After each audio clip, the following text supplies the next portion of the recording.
Hello guys, saya Irul. Welcome back to Flash Gadget Channel. Percaya nggak kalau foto-foto kita ini kita ambil pakai salah satu smartphone entry level terbaru dari Xiaomi, yaitu Redmi 10. Nggak nyangka ya, ternyata sekarang HP kelas entry kamera utamanya udah mencapai 50 megapiksel. Dan ternyata fitur andalannya ini beneran bukan gimmick semata loh guys. Beneran bisa ngasih kualitas jepretan yang udah bagus di kelas harganya. Dan biar seru, nanti akan saya compare juga nih sama Vivo Y21s yang sama-sama punya kamera utama 50 megapiksel. Namun tetap ya, video ini bakal lebih ke review Redmi 10 setelah saya pakai selama beberapa hari ini. Serta ada bonus gaming testnya nih kalau kalian nonton sampai akhir. Fitur unggulan pertama dari HP ini jelas pada kameranya. Dengan sensor sebesar 50 megapiksel AI quad kamera yang didukung lensa ultrawide 8 megapiksel serta dua lensa 2 megapiksel untuk urusan bokeh dan makronya. Di bagian depan terdapat kamera selfie sebesar 8 megapiksel yang menggunakan desain layar punch hole. Fitur unggulan berikutnya adalah layar 6,5 inch yang beresolusi Full HD+, yang kini sudah mendukung refresh rate 90Hz dengan fitur Adaptive Sync Display. Sehingga layar akan secara otomatis bekerja sesuai kebutuhan saat dipakai oleh penggunanya. Kualitas layarnya juga udah termasuk oke nih. Dan ada satu fitur unggulan lagi nih yang saya suka, yaitu dari audionya yang udah pakai dual stereo speaker. Kualitas suaranya juga lumayan mantap dan menurut saya udah lumayan nyaman di telinga. Kurang lebih seperti ini nih kualitas speakernya.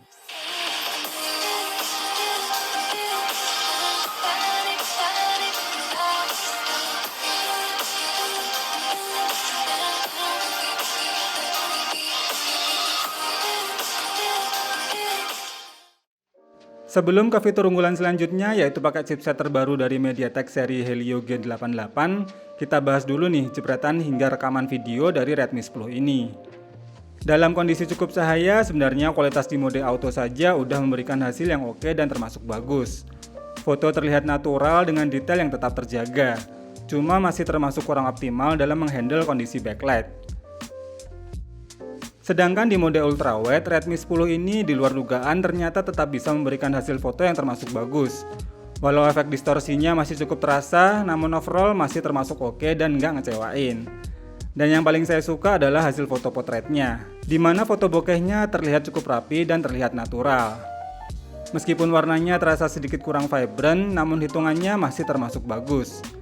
Dan kalau mau hasilnya lebih maksimal lagi, kalian bisa nih aktifin mode 50 megapikselnya. Dan bener aja, hasilnya langsung terasa beda banget nih sama mode autonya. Dynamic range-nya terasa luas, detailnya juga bagus, serta bisa menangani backlight dengan cukup baik. Mumpung masih bahas bagian kamera, langsung aja nih kita compare sama HP baru dari Vivo yang pakai kamera 50 megapiksel juga. Cuma emang bedanya di seri Y21s ini bersetup triple kamera dan gak ada fitur lensa ultrawide-nya ya. Kita mulai dari foto mode autonya. Di mode ini, hasil jepretan dari Vivo Y21s bisa memberikan dynamic range yang luas. Warnanya vibrant dan detailnya juga tergolong bagus. Sedangkan hasil foto mode auto dari Redmi 10 ini menurut saya terlihat lebih natural. Lanjut ke mode potret atau bokehnya.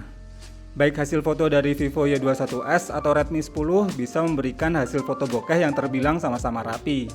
Namun lagi-lagi hasil foto dari Redmi 10 tetap terlihat lebih natural. Sedangkan di Vivo Y21s memberikan hasil warna yang terasa lebih vibrant. Lanjut pada mode 50 megapiksel, hasil foto Redmi 10 seakan langsung berubah drastis nih dibanding pada mode autonya. Dynamic range-nya terasa luas, detailnya bagus dan bisa menangani backlight dengan baik. Sedangkan hasil foto Vivo Y21s juga tetap bagus dengan tetap unggul dalam urusan warnanya yang terasa lebih vibrant. Nah sekalian kita compare nih kamera depan kedua HP ini yang sama-sama punya kamera selfie sebesar 8 megapiksel. Dan ternyata hasil foto dari Vivo Y21s unggul dalam menangani backlight. Sedangkan Redmi 10 malah warnanya terasa lebih vibrant. Kalau untuk urusan detailnya terbilang sama-sama bagus. Namun kalau untuk dynamic range-nya malah terasa lebih luas di Vivo Y21s-nya. Di sini sudah terlihat ya kalau hasil foto dari Vivo ini bisa jadi bakal lebih disukai oleh kaum hawa. Sedangkan hasil foto dari Redmi 10 ini bakal lebih cocok buat yang suka ngedit foto agar hasilnya jauh lebih maksimal lagi. Kalau untuk hasil rekaman videonya, karena emang belum ada fitur stabilizernya, jelas untuk sebuah HP entry yang cuma bisa merekam 1080p 30fps terasa standar dan biasa saja. Namun di sini Redmi 10 ternyata bisa juga nih merekam video menggunakan lensa ultrawide-nya. Jadi bisa memberikan nuansa yang unik walau untuk efek distorsinya masih cukup terasa. Untuk kualitas hasil rekaman video kamera depannya juga sama nih, dan udah cukup banget untuk kebutuhan casual saat ini.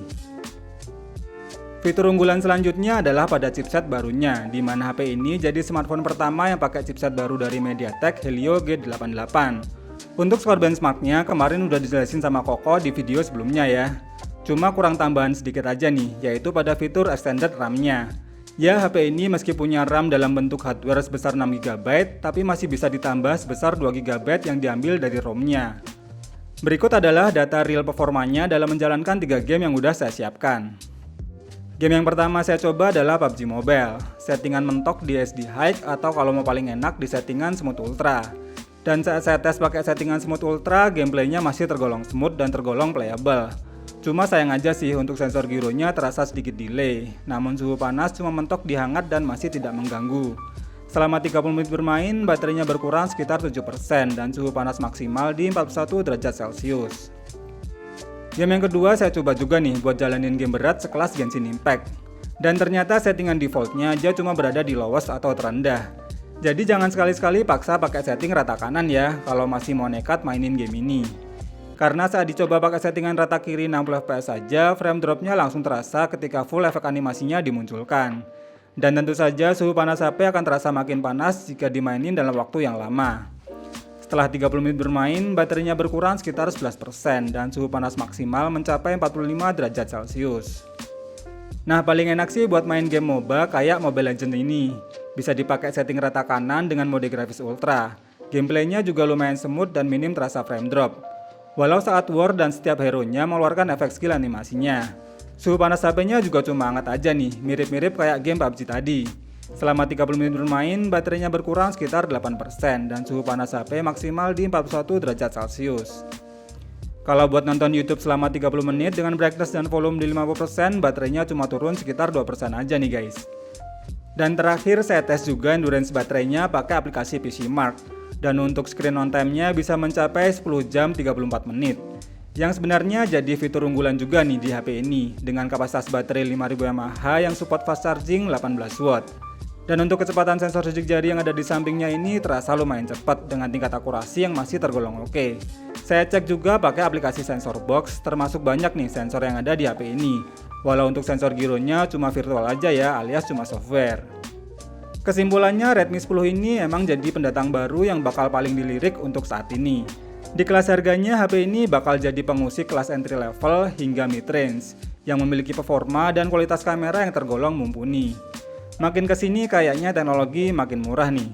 Mungkin saja tahun depan nanti kita udah bisa nikmatin kamera 108MP di kelas entry level. Untuk sekarang Redmi 10 ini menurut saya emang termasuk worth dan beneran value for money. Nah, kalau lihat hasil dari compare tadi yang sama-sama 50MP, kalian lebih suka hasil foto yang mana nih guys? Coba deh komen beserta alasannya ya. Terima kasih udah nonton video ini sampai habis, semoga bermanfaat dan sampai ketemu lagi di video berikutnya.